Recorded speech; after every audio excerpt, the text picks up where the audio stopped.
Dear students, I am Subha Bansiwal, Assistant Professor English, SPC Government College, Bhind.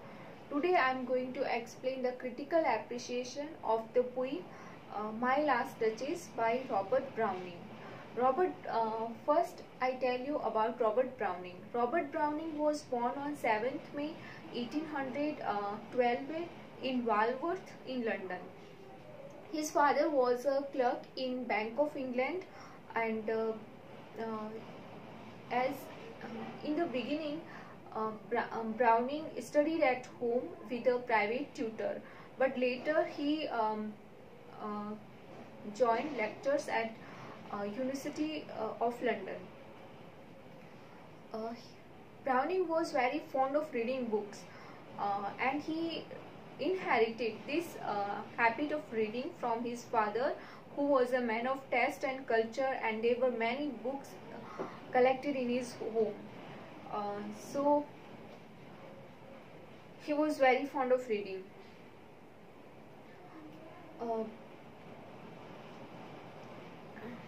Robert Browning married Elizabeth Barrett Browning in 1846, and she was a poet and 8 years senior to him. He married Elizabeth much against the wishes of his father. After marriage, he went to Russia and later in Italy, and he settled in Italy. His wife Elizabeth Barrett Browning died in 1861, and after that he returned back to London. Browning was a poet and dramatist. He wrote many famous poems such as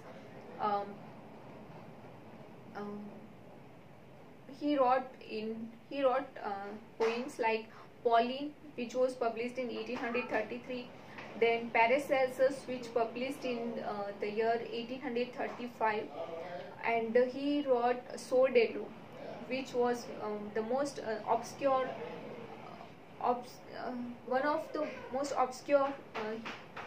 most obscure poems of his, and it was published in the year 1840. He wrote many collections of poems such as dramatic lyrics and romances, which was published in the year 1845, and Men and Women in 1855, and Dramatist Person, which published in the year 1864. He wrote a long epic poem, which is The Ring and the Book, and it was published in the year, it was written during 1868 to 69. Robert Browning was a thinker, and he was a poet of Victorian age. He ranks with Tennyson. Victorian age was a age of in which there was a conflict between tradition and religion. Next, introduction to the poem. This poem, My Last Touches, was published in the year 1842 in his volume Dramatic Lyrics.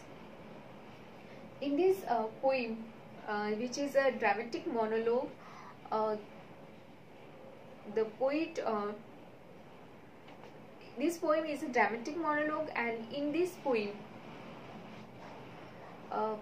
the speaker, who is a duke of Italy, 16th century Italy, and he is a duke of Ferrara, which is an Italian town of 16th century. This duke talks to a listener who is an envoy of a duke, envoy of a count whose daughter he is going to marry. So in this dramatic monologue, the duke speaks to an envoy, and he expresses his ideas, his thoughts and opinions to this envoy. But through this monologue, he presents not only his own character but that of his wife, not only his wife's character but also his own. Um, this poem is a dramatic monologue. In this poem, uh, he expresses the character both of his wife as well his own.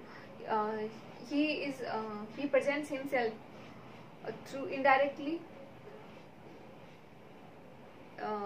Through this poem, we come to know that the Duke is a proud and conceited man.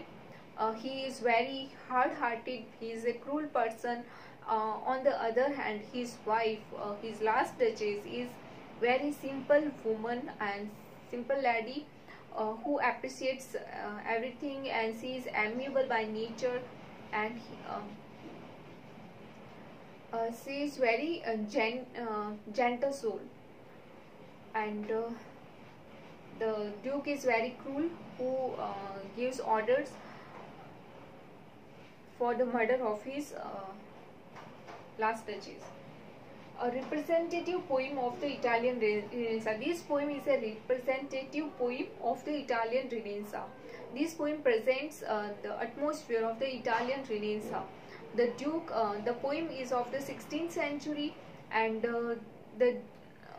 in this poem we come to know various traits of this of Italian Renaissance, like during Italian Renaissance, people loved art, literature and culture, the Italian art, literature and culture.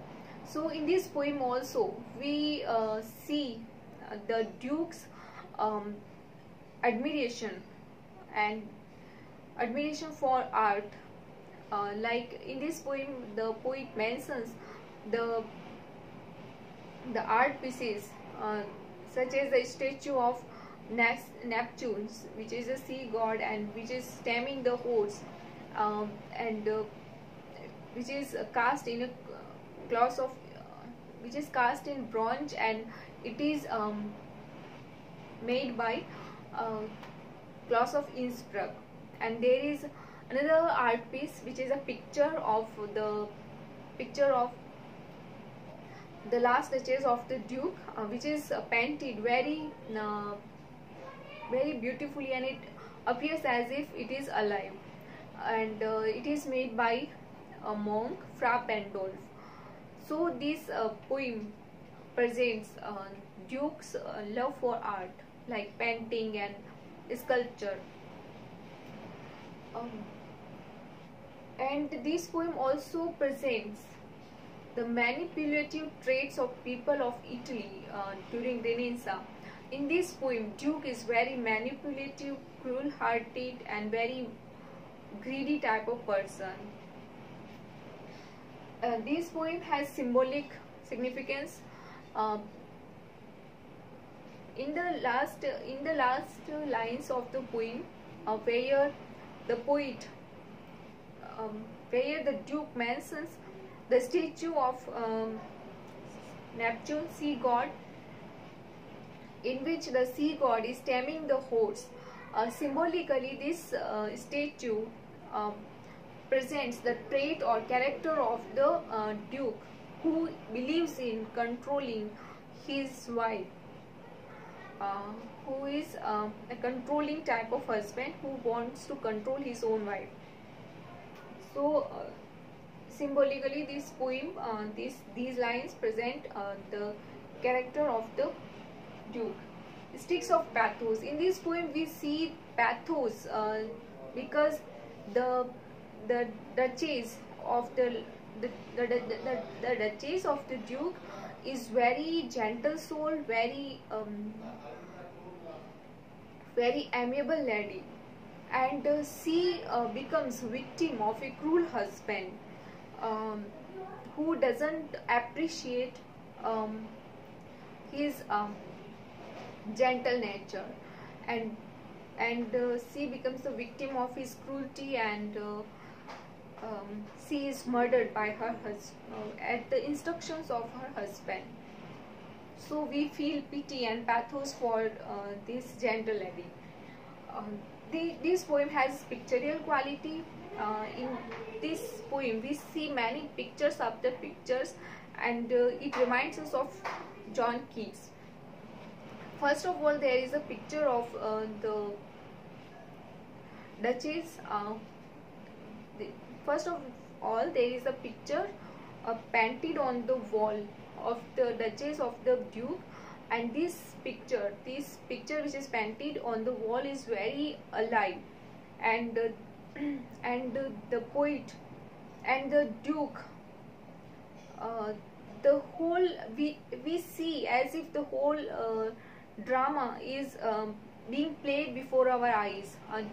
He talks to the envoy to sit down and look at the picture, and he tells him that it was made by Fra Pandolf, a monk, who mentioned or appreciated the beauty of his wife, and there came the spot of joy or happiness on the cheeks of his wife, and there were intense and passionate look in the eyes of his wife, Duchess. And he takes, after that he says that his wife would love to see the sunset and ride the mule round the terrace, and anything could make her happy, like the gift of boughs of cherries given by some officious fool. And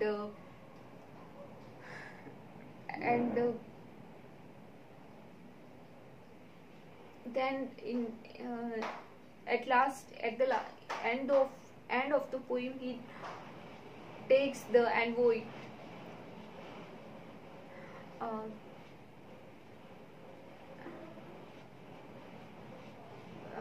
he takes the envoy to he takes him to downstairs, and he shows him the picture, the statue of sea god or Neptune. So all these situations run before our eyes, and we see picture after picture. So the whole of poem is full of pictures.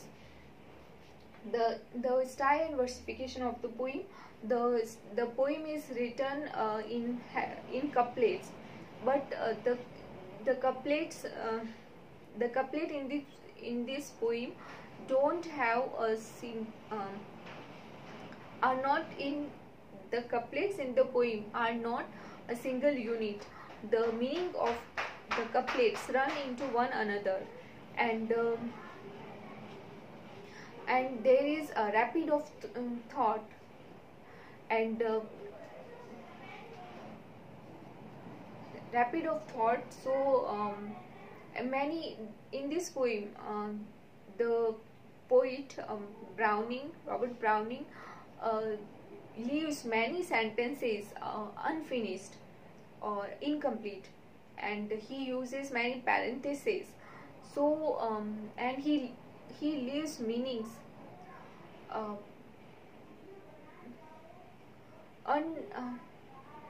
he leaves many sentences incomplete, and he uses many parentheses, so and this style makes this poem a little difficult to understand. So this is the poem which is written by Robert Browning. It is a dramatic monologue, and it expresses the character of the Duke and his wife, his last Duchess. Thank you.